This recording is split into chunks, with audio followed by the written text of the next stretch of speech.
Olá, amigo, tudo bem? Estamos aqui já no segundo dia da nossa Semana da Família da Divisão Sul-Americana e é um prazer continuarmos nesse estudo da Palavra de Deus. E já que vamos estudar a Palavra de Deus, eu convido você agora a fazermos uma oração buscando a bênção de Deus para o estudo da sua Palavra. Senhor Deus, é um privilégio muito grande estudarmos as Sagradas Escrituras.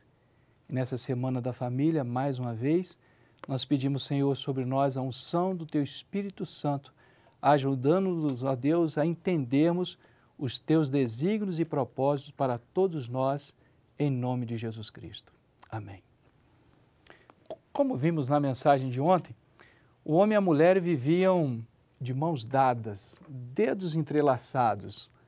E eu gosto de pensar nessa cena, eu gosto de imaginar a harmonia e perfeição do relacionamento dos nossos primeiros pais. Eles realmente viviam em perfeita harmonia com Deus e viviam em perfeita harmonia também entre si. Eles recebiam o verdadeiro amor de Deus e refletiam esse amor um com o outro.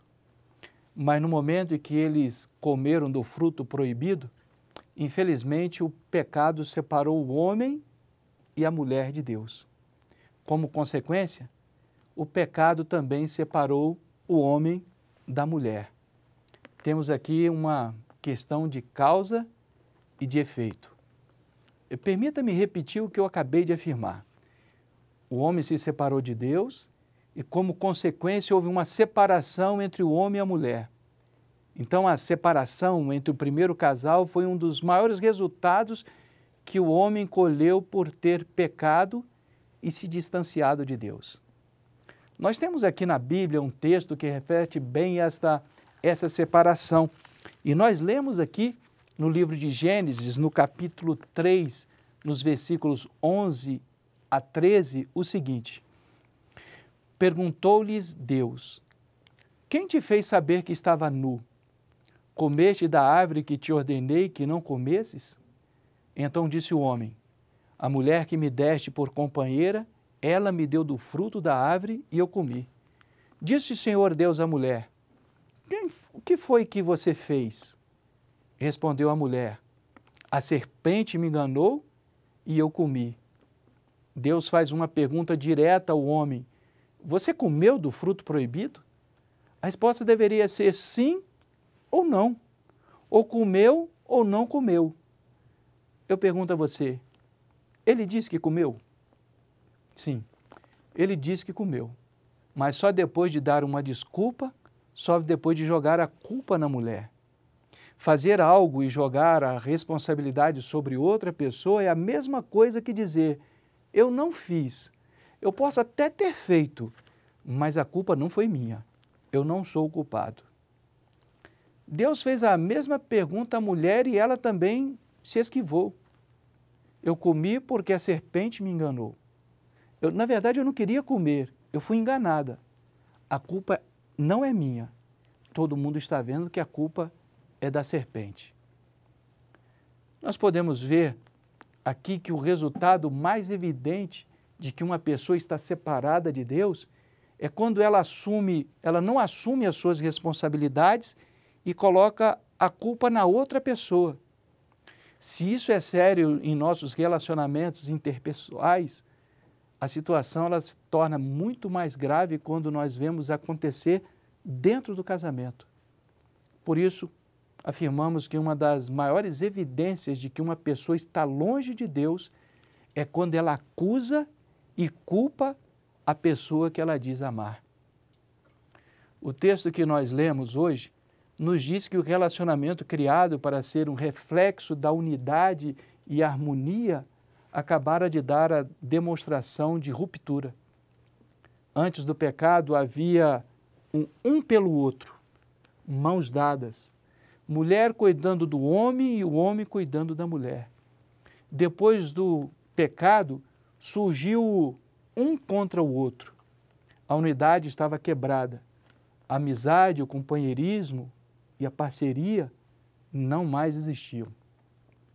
O homem acusou a mulher e a partir desse momento eles passaram a se enfrentar com rivalidade, com inimizade, com brigas, desentendimentos, disputas, abandono e separações.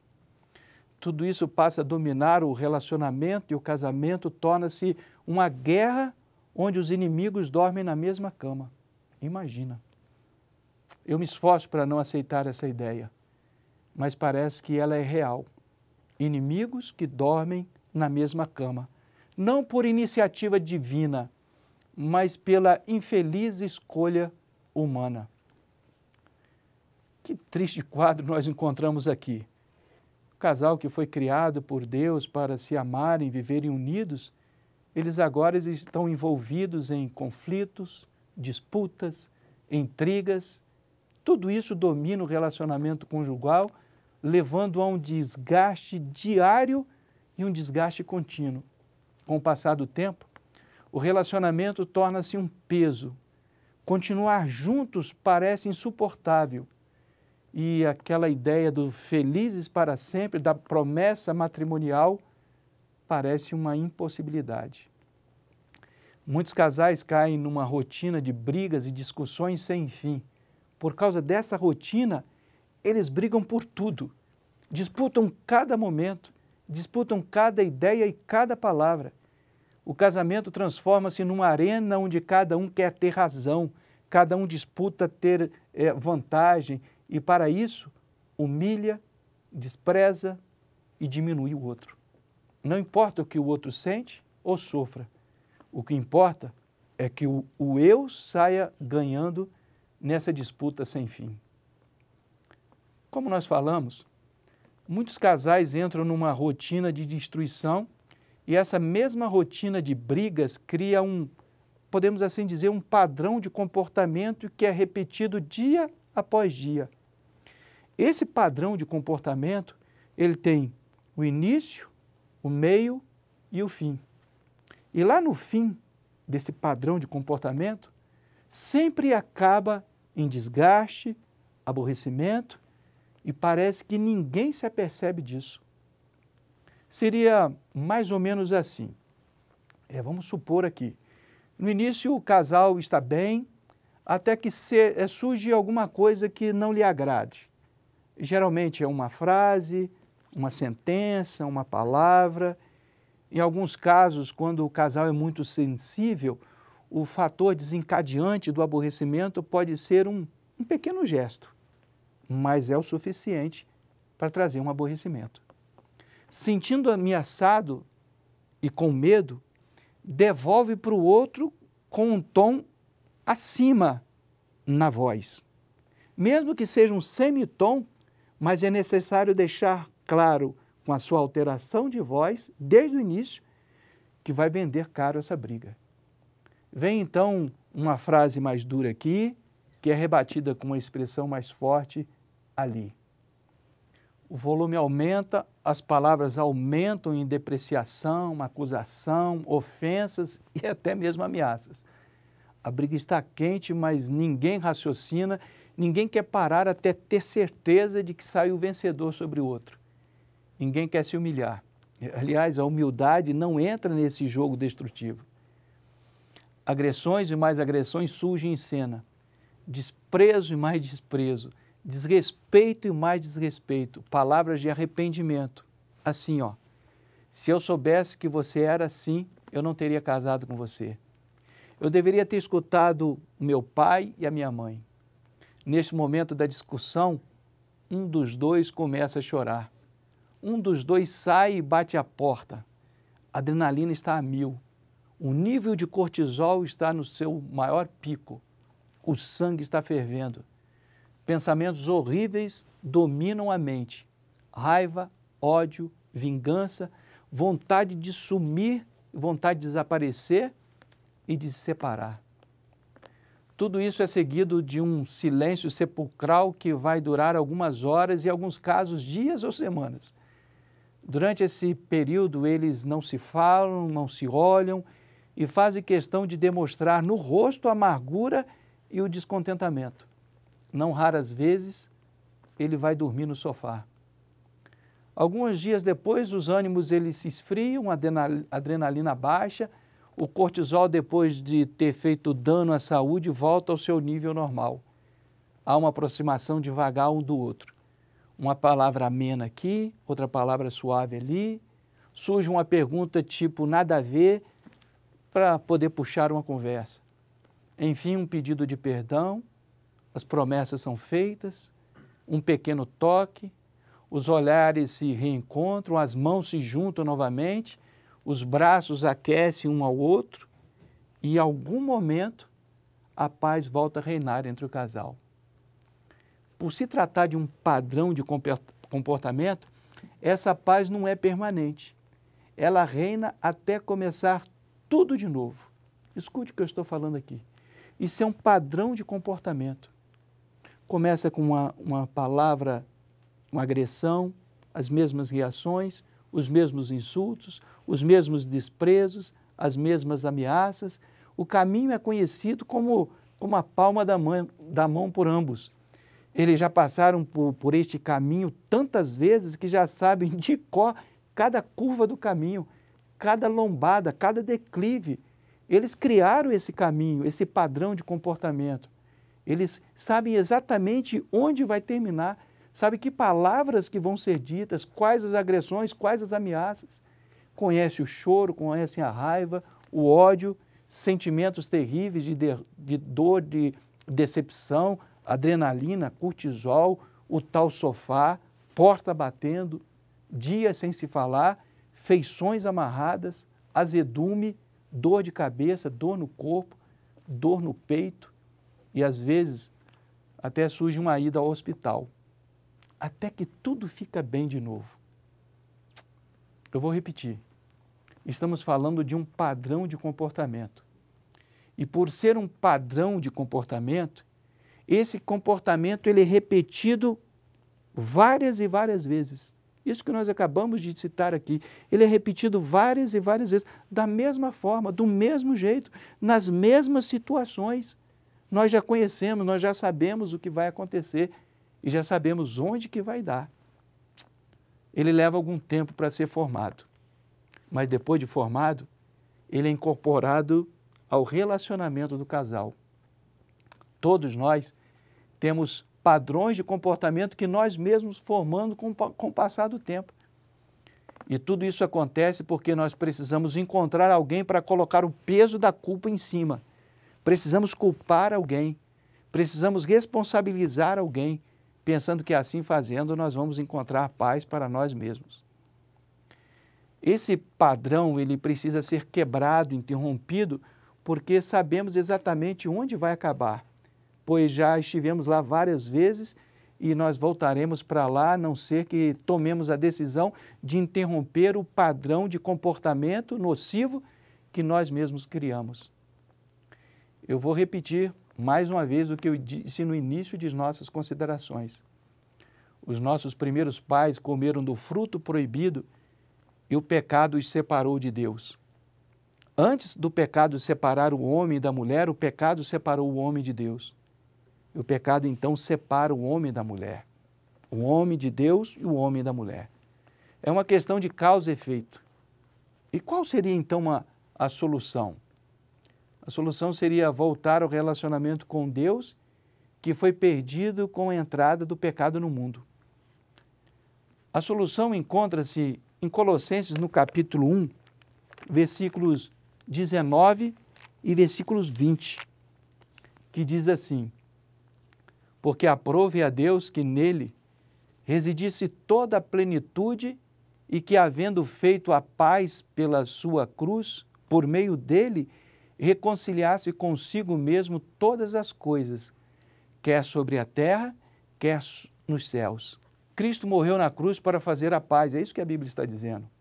Fazer a paz é um ato de reconciliação entre duas ou mais partes que estavam brigadas, distantes, separadas e em desarmonia.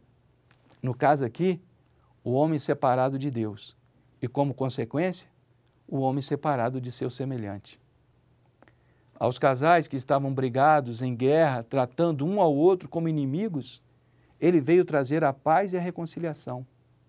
Ao casamento que estava separado, ele veio religar. Aos casais que estavam distantes, ele veio aproximar. Ao coração que estava ferido, Jesus Cristo veio trazer a cura. Ao esposo e esposa que estavam com medo, ele veio trazer a certeza da presença de Deus, Emanuel, Deus conosco. Eu quero dizer a você hoje, não há necessidade de brigar. Você não precisa transferir a culpa, pois Ele já tomou sobre si a nossa culpa. Você não precisa acusar ou agredir a quem você ama. Você não precisa sofrer as consequências de um relacionamento desgastado, porque Jesus Cristo trouxe a restauração e a renovação. Lá no início do processo, no início daquele padrão de comportamento nocivo que nós citamos aqui, quando você ouvir algo que não lhe agradou, olhe para a cruz. Cristo está ali fazendo a paz entre você e Deus, entre você e seu cônjuge. Você não precisa revidar, você não precisa responder, você pode suportar, pois Ele suportou. Você já sabe como vai acabar a briga, você já conhece o caminho, já esteve lá várias vezes. É um caminho nocivo, é um caminho de choro, de tristeza, de lágrimas, de desapontamento, de arrependimento. Você conhece os aborrecimentos do caminho, a irritação, o mal que lhe faz, o mal que faz ao seu cônjuge. Decida não querer mais esse caminho da discórdia, da inimizade, das brigas e dos ataques. Lembre-se que ninguém é maior do que a sua decisão.